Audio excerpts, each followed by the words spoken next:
매일 성경과 함께하는 오늘의 큐티 시간입니다. 8월 29일 오늘의 말씀은 시편 92편 1절에서 15절입니다.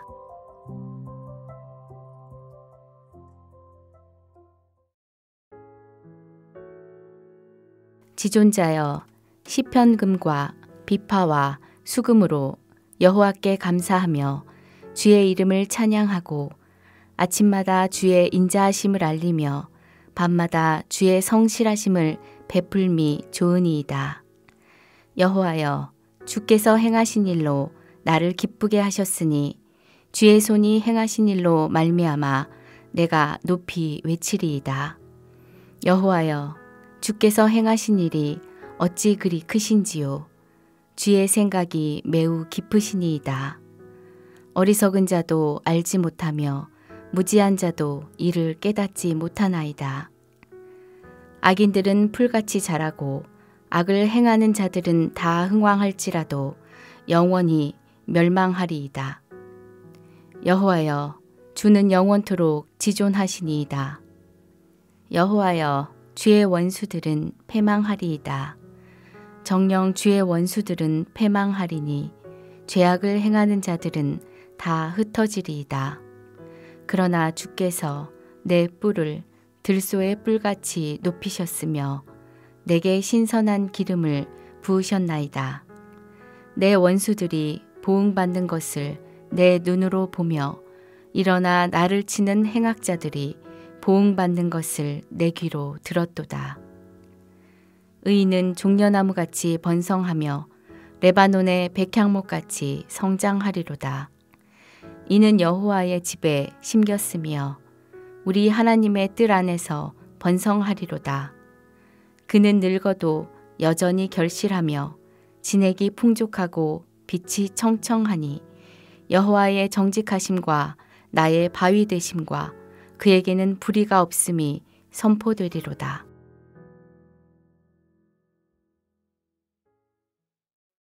먼저 시편 92편을 한 절씩 살펴보겠습니다. 우리말 성경은 1절에서 3절을 하나로 번역하고 있지만 히브리 성경은 3개의 절로 구분하고 있습니다. 히브리 성경의 구분에 따라서 보면 시인은 1절을 통해 92편의 목적을 밝힙니다. 그 목적은 여호와께 감사하는 것, 지존자의 이름을 찬양하는 것입니다. 시인이 하나님께 감사하고 찬양하려는 이유가 2절에 나타납니다. 그 이유는 주님께서 아침마다 자신의 인자하심을 알리시고 주님께서 밤마다 자신의 성실하심을 알리시기 때문입니다. 여기에서 아침과 밤은 객관적인 아침과 밤으로 보기보다는 운문이 전하는 상징적인 의미에서 이스라엘 역사 속에 있었던 좋았던 때와 고통받았던 때로 이해하는 것이 더 좋을 것 같습니다. 이스라엘은 자신들의 역사 속에서 좋았던 때에 경험한 하나님을 인자하신 분으로 이해합니다. 반면 자신들의 역사 속에서 고통받았던 때에 경험한 하나님은 성실하신 분입니다. 여기서 성실하다는 것은 상황이 어떠하든지 언제나 동일하고 일관된 모습을 보여줄 때 사용하는 단어입니다. 즉, 이스라엘이 경험한 상황은 좋을 때도 있었고 나쁠 때도 있었지만 하나님만큼은 언제나 한결같은 모습으로 자신들을 대하셨음을 시인은 짧은 구절로 고백하는 것 같습니다. 그런 하나님을 3절은 다양한 악기로 찬양하라고 합니다. 다양한 악기들로 이스라엘이 경험했던 낮과 밤의 이야기를 들려주는 듯합니다. 4절, 시인은 하나님께서 지금까지 낮과 밤과 같은 역사 속에서 행하셨던 하나님의 인자하심과 성실함으로 인해 기뻐 찬양합니다. 5절, 시인은 숨을 고르고 다시 한번 하나님의 행하신 일에 대하여 말하려 합니다. 시인이 강조하고 싶은 점을 하나의 단어와 표현으로 말하기는 어렵지만 저는 섭리라는 표현으로 언급하도록 하겠습니다. 하나님의 생각은 지금 당장 눈앞에 벌어지는 일로 판단하기 어려울 때가 많습니다. 오히려 하나님께서 행하신 일들은 시간이 한참 지난 이후에서야 그것이 하나님께서 행하셨던 일이었구나 하고 알게 될 때가 많은 것 같습니다. 그런 점에서 하나님의 일하심은 크고 깊으시다고 시인은 고백합니다. 6절, 그래서 하나님의 섭리를 이해하지 못하는 자들은 결코 이런 하나님의 행동을 이해할 수 없다고 외칩니다. 7절. 하나님의 섭리를 이해하지 못하는 자들은 지금 당장은 모든 것이 다 잘되고 좋다고 여깁니다. 그러나 시인은 하나님께서 행하시는 섭리라는 눈으로 볼 때 그들이 모두 멸망할 것이라고 확신합니다. 9절부터 먼저 보겠습니다. 9절 역시 17절의 이야기와 동일한 내용을 담아내고 있습니다. 차이점이 있다면 7절은 악인으로 규정한 사람들이었다면 9절은 그 악인을 하나님의 원수로 확장한다는 데 있을 뿐입니다. 결국 7절과 9절은 동일한 내용입니다. 그 중심에 8절이 있고 시인은 이런 구조를 통해 8절을 강조하는 방식을 사용합니다. 8절은 지존하신 하나님에 대하여 보여줍니다. 여기에서 지존으로 번역한 단어가 가지고 있는 의미는 높이, 하늘 높이, 뛰어난의 의미를 담고 있습니다. 문맥 속에서 생각해 본다면 땅의 뿌리를 받고 살아가는 사람들은 낮은 지점에서 자신들의 삶을 놓고서 볼 수밖에 없습니다. 그러나 하나님은 하늘 높은 곳에서 우리를 보시는 분입니다.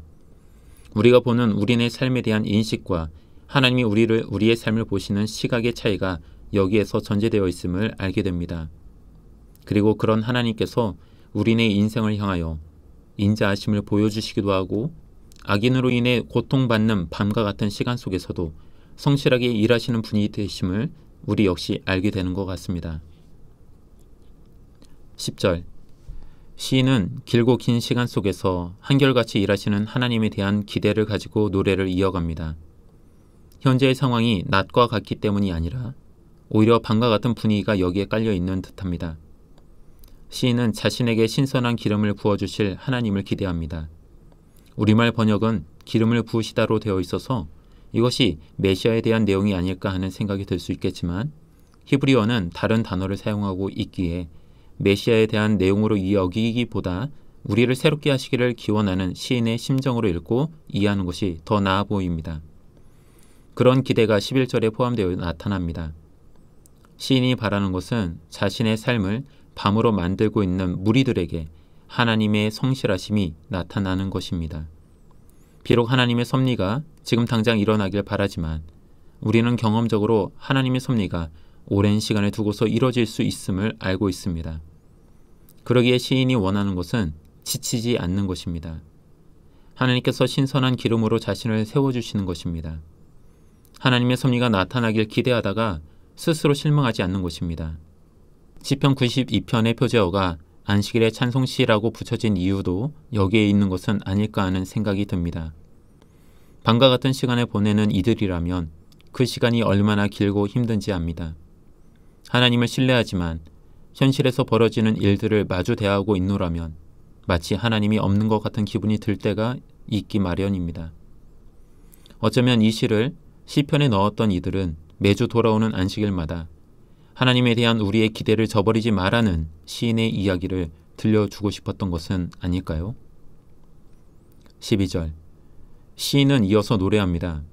하나님의 섭리 속에서 악인이 마주 대하게 될 결론이 멸망이라고 한다면 반대로 하나님의 섭리 속에서 의인이 마주 대하게 될 결론을 나무의 이미지로 들려줍니다. 의인은 종려나무와 같이 풍성한 잎사귀를 낼 것입니다. 의인은 레바논의 특산품인 백향목과 같이 굵고 큰 나무로 성장할 것입니다. 분명 의인은 그럴 것입니다. 그러나 하나님은 잎사귀가 풍성하고 줄기가 굵고 큰 나무를 옮겨 심지 않으십니다. 13절에 나오는 심다는 동사에는 어린 싹을 심는 이미지가 담겨 있습니다. 그런 어린 싹을 심으시고 그 어린 싹에서 꽃이 피고 번성하게 하실 것이라고 시인은 노래하고 있습니다. 14절. 그 어린 싹의 시간이 지나 늙은 나무가 될 때까지 여전히 열매를 맺고 활기찬 삶을 살 것이라고 시인은 노래합니다. 이 모든 가능성이 15절에서 보여주는 여호와의 정직하심에 있다고 시인은 생각합니다. 여기에서 정직함이란 단어는 올바르고 의롭고 성실한 것을 뜻합니다. 그런 점에서 정직함을 2절에서 어떤 상황 속에서도 하나님의 인자하심을 일관되게 보여주시는 성실함과 같은 것이라 봐도 좋을 것 같습니다. 오늘 우리가 함께 살펴본 시편 92편은 낮과 같은 시간 속에서 편안함을 느끼는 사람의 노래가 아닙니다. 오히려 밤과 같은 시간 속에서도 하나님의 성실함에 대한 기대를 끝까지 놓지 않기를 바라는 마음이 담겨 있습니다. 매주 돌아오는 안식일, 우리에게는 주일마다 하나님의 성전에서 고통으로 가득한 세상 속에서도 성실하게 일하실 하나님을 노래하는 이 시편이 우리의 마음 속에서도 동일하게 울려 퍼지길 기도해 봅니다. 기도하겠습니다. 늘 우리와 함께 하셔서 우리의 고통에 응답하시는 주님, 그러나 주님은 저 높은 곳에서 우리를 살펴보시는 주님이심을 또한 잊지 않겠습니다. 내가 보는 것이 전부라 여기지 않고 언제나 신실함으로, 인자하심으로, 성실함으로 더 높은 곳에서 우리를 보시며 인도하시는 주님을 기대합니다. 삶의 어려움을 당할 때마다 쉽게 흔들려 뿌리 뽑히는 나무가 아니라 주님 안에서 뿌리를 잘 내린 나무가 되기를 기도합니다. 우리네 삶이 힘들어 걱정으로 우리네 마음이 물들어갈 때마다 새로운 기름을 부으셔서 새 힘을 공급하실 하나님을 바라봅니다. 그렇게 주님 안에서 우리가 뿌리 내리겠사오니 우리의 흔들림 없는 바위가 되어 주옵소서. 예수님의 이름으로 기도드립니다. 아멘.